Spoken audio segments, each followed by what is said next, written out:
Welcome back. If you're just joining us, this is Rise and Shine, and we're coming to you live from you, the capital city of Akwa State, Nigeria. Of course, if you've already been following us this morning, we're saying a very big thank you to you. Thank you for your contribution, and thank you for the feedback that you have sent so far. Thank you for your contributions on the show.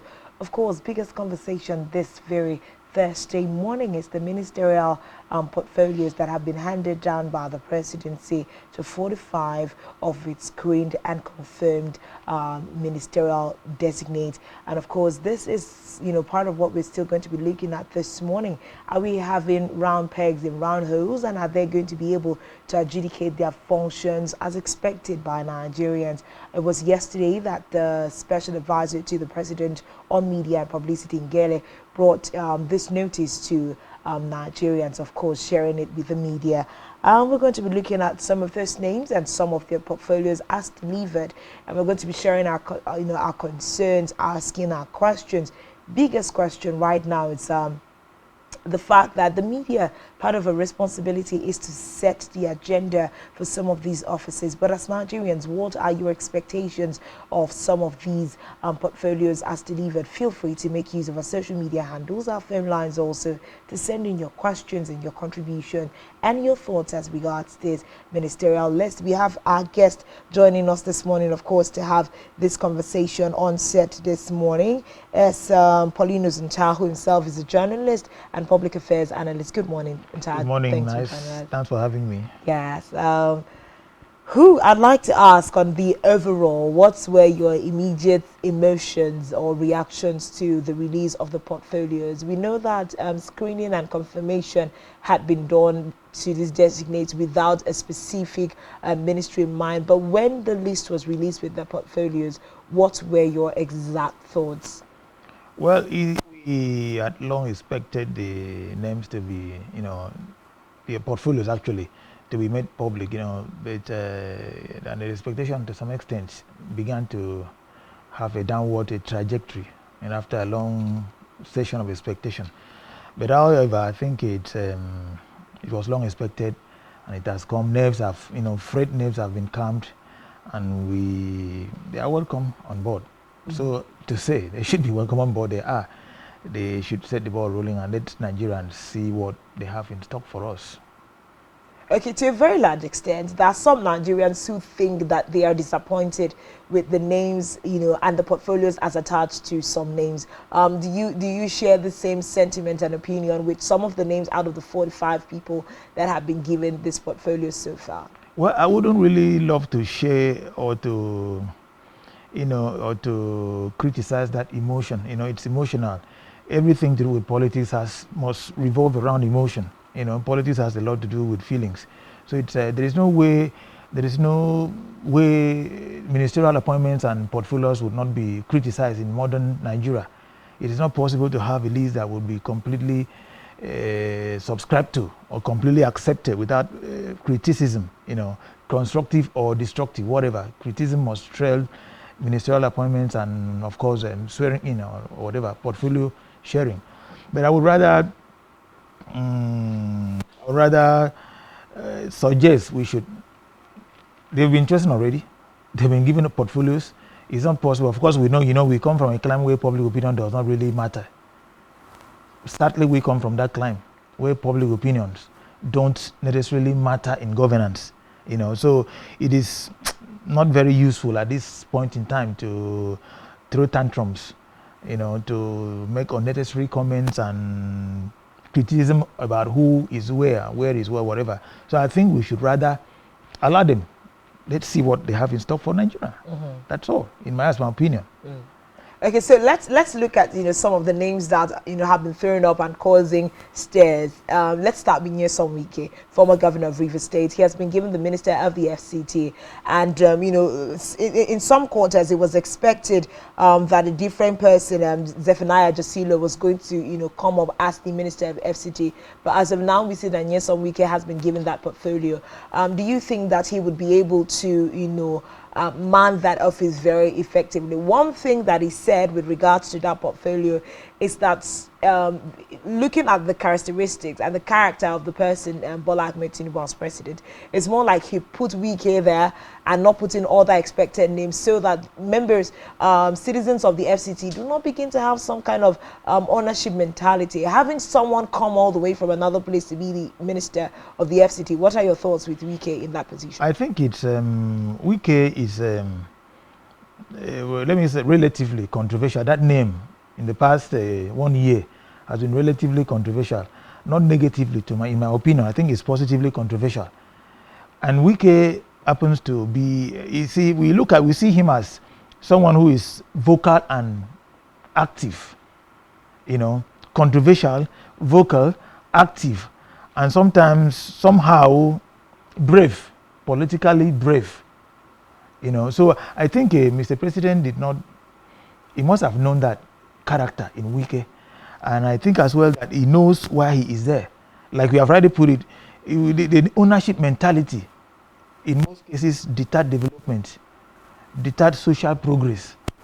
When you say this territoriality, this territorial mentality, this is my territory, I am from here, this is my place.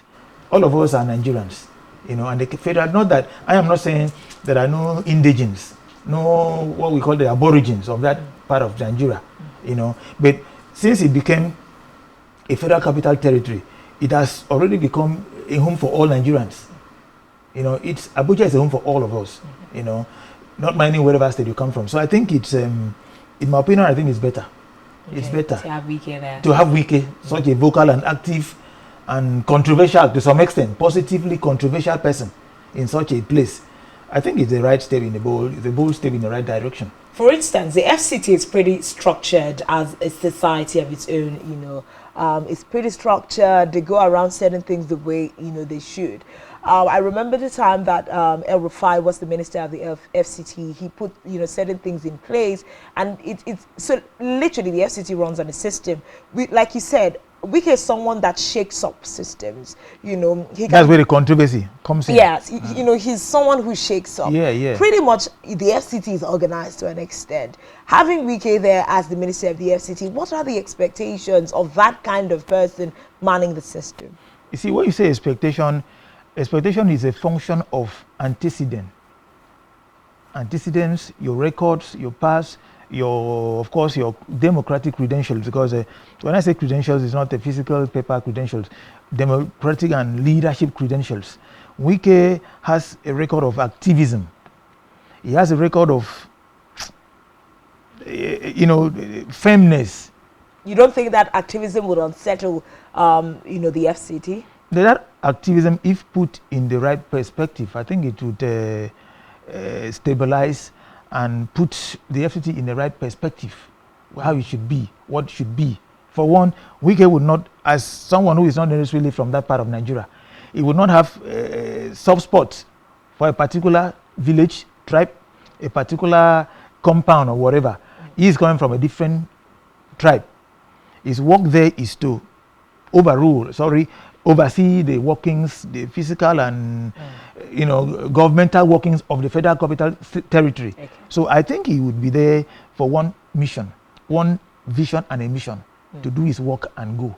But if he was to be someone from that part of Nigeria, he would look at that place as his grandfather's land. If he has neighbors who were not so good, naturally man has sentiments. You cannot separate it completely from man, from humanity, feelings, emotion, whether positive or negative. I may like you as a colleague. We'll go into a contest, or maybe I pass on the way and see you quarrel with someone. That emotion, that sentiment, that feeling like, oh, this is my colleague, first and foremost, I may be tempted to support even when you are not right, because we are colleagues. I know you, I don't know the other person. That dovetails into politics. Such situations, such competing social situations go into politics. It plays out itself in politics. So that's why it is better to have someone who is not necessarily from that part of Nigeria at that place as a minister than someone who is necessarily from that place. All right. Let's also look at some of the other, controversial portfolios. Aviation, Festus Keyamo has been put as the Minister of Aviation at this time. Let's not forget that in the last dispensation, he was a lower cadre minister, but at this time, he has been given a very pivotal portfolio. And I remember it was the former Minister of Education who said that when he came into office, he did not know anything about education. And we cannot gainsay him, because we saw the kinds of effect that having that kind of a person at the helms of affairs, caused the education sector. Now we have Festus Keyamo to man the aviation sector, having rounded in, different other places before now. Do we think that Festus Keyamo, with, you talked about precedents and, democratic credentials. Does Festus Keyamo have what it takes to deliver the aviation sector of this country? First of all, our aviation sector is largely in debt to foreign investors. And we also have, crises and different conversations about Nigeria Air and how fit is even the aviation sector at this time. Having Festus Keyamo there as another controversial person, of course, at the helms of affairs, what are our expectations? What should we look at for? Well, if we have to look at it from a critical perspective, we would first, we take off from the standpoint of merit, qualifications. Is he versed with that? Does he have that background? What does he know originally about the aviation sector? First and foremost. Two, we talk about the political surrounding, the environment, the political environment. Does he have the proper environment that will enable him, implement his ideas, if at all he has ideas in that sector, like I said. So I think, given the right background, the correct political environment, and of course the encouragement, the best thing is to watch, give them some time to let them set the ball rolling before we can begin to. But one thing you should know is that Nigerians expect so much from that dimension, that particular sector. We expect so much from that sector. That sector has had its fair share of ups and downs.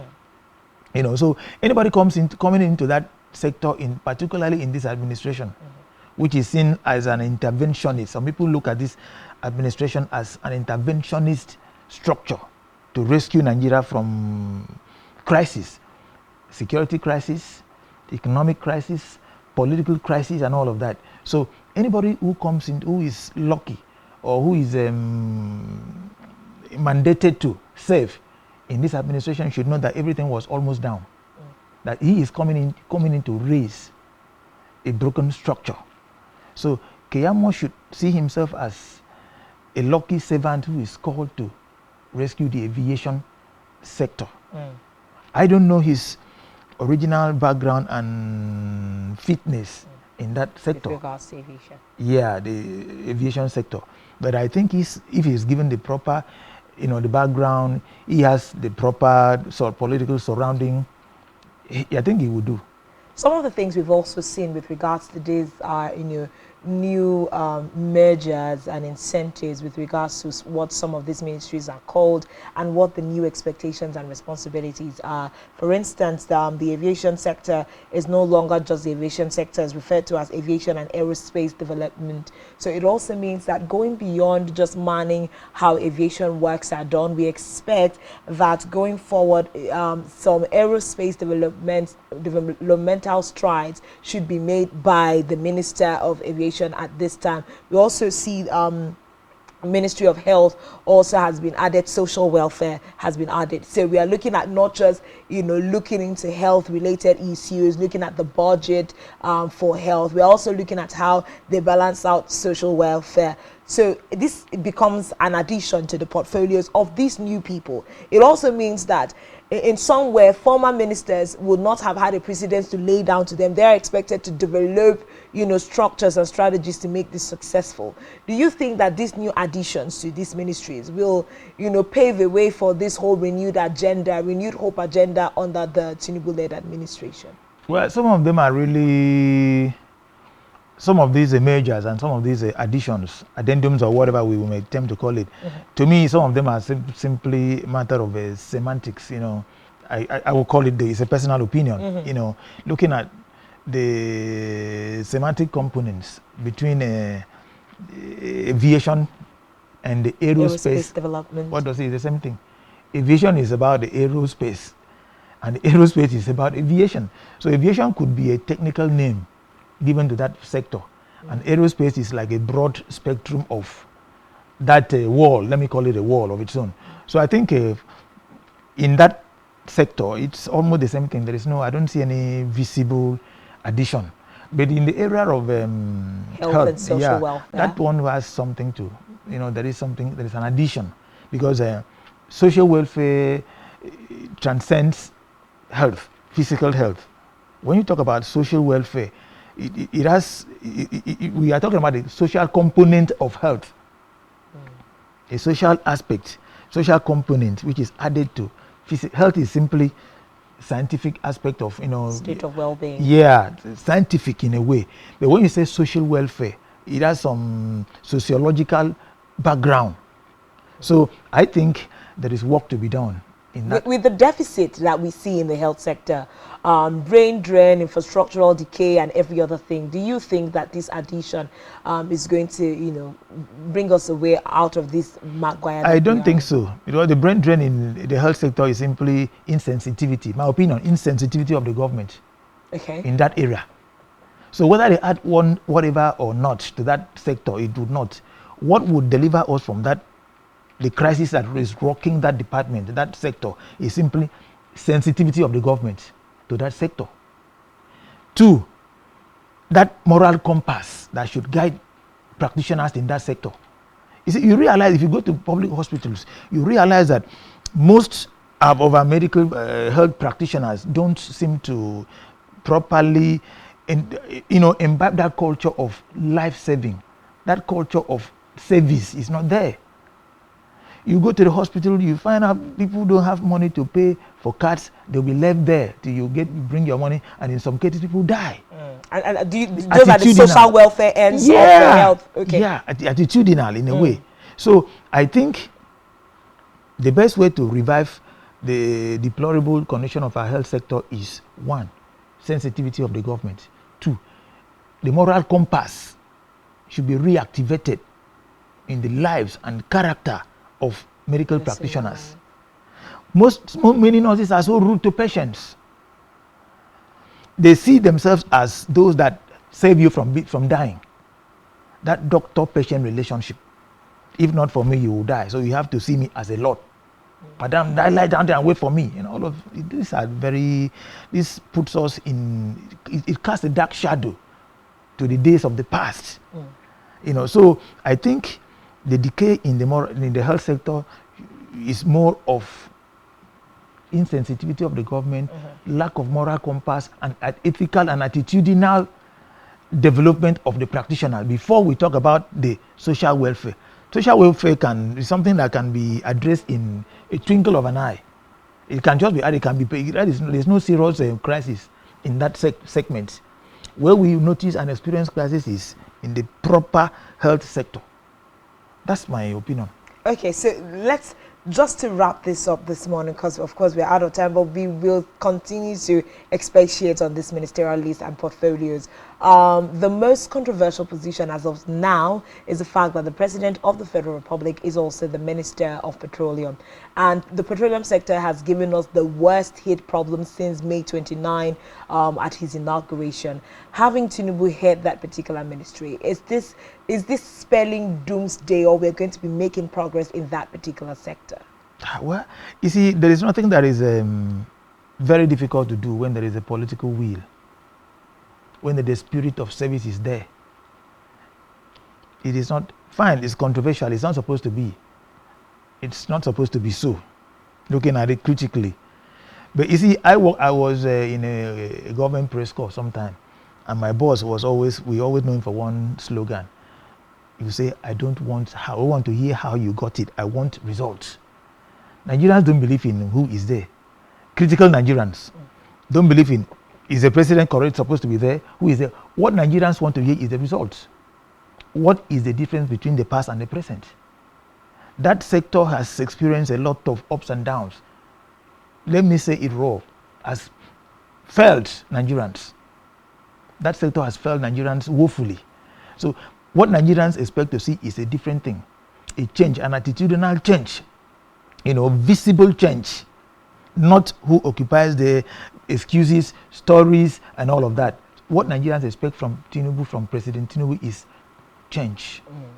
But is this a precedent that Nigerians want to open their arms and begin to welcome? Because it's like this is becoming a trend. We saw the governor of Osun State, for instance, Ademola Adeleke, also appointed himself as the commissioner for works in his state to oversee everything, projects and all of that. If we begin to see more of this replicate from the presidency to state government, is it going to be, implying, is it even good for the policy and politics of the country? First of all, one other question Nigerians are asking, as he is the Minister for Petroleum, all the benefits accrued to that minister, is he also getting it as an addition, as president? Is Ademola Adeleke also going to get all of those additions for the commissioner, for works to himself also as governor? This is a new stride that we're beginning to see infiltrate governance in Nigeria. Is this going to be okay for us in the long run? Well, ordinarily, it was not even supposed to be an issue. It should not even have been an issue. It has become an issue because governance here is business. People see governance as business, not as service. Not the days of Obafemi Awolowo, Nnamdi Azikiwe, Ahmadu Bello, where governance had a focus and a direction. The political philosophy they had then was to salvage Nigeria, to emancipate Nigeria from the grip of colonialism. They had a focus. The spirit was service. The philosophy was service. Their passion was service. But today, that is not the story. Today, the passion is aggrandizement, political power. Let it be me. Make my money, make my fame. I should be the one I should be. But then it was, let us. It was, let us then. Let us see how we can emancipate Africa, Nigeria, wherever we came from then. But now it is not. That's why it has become an issue. That's why the issue of who occupies where, how it is done, what is the benefits, becomes an issue. Ordinarily, if we have a leader who says, I will take care of that department, let me be the minister. If it is with goodwill, it's not supposed to raise any serious eyebrow. Okay. It would have been an a welcome development. But simply because it's there to make, they are there to make their money. That's what Nigerians see. Maybe it is right, maybe it's wrong. All right. Nigerians see them as going there to make their money. All right. That's why it has become an issue. Okay. We need to say a really big thank you to you. I would love to have asked you for your very last words with regards to this ministerial list, just in about 20 seconds whilst we wrap up the show. Expectations? Yes. What are your final thoughts before we go? Yeah, they should prove to Nigeria that the Nigerians that they have come in to save us. All right. Not to be saved. All right. Service is the most important part of this ministerial nominee, as has been handed down by the President Bola Tinubu. Of course, this conversation will continue to trail our front burners for the longest time until we can all collectively agree that the right men have been sent on the right jobs. But this is the much we can take on Rise and Shine this morning. It's been a great, great journey with you. Thank you for your contribution.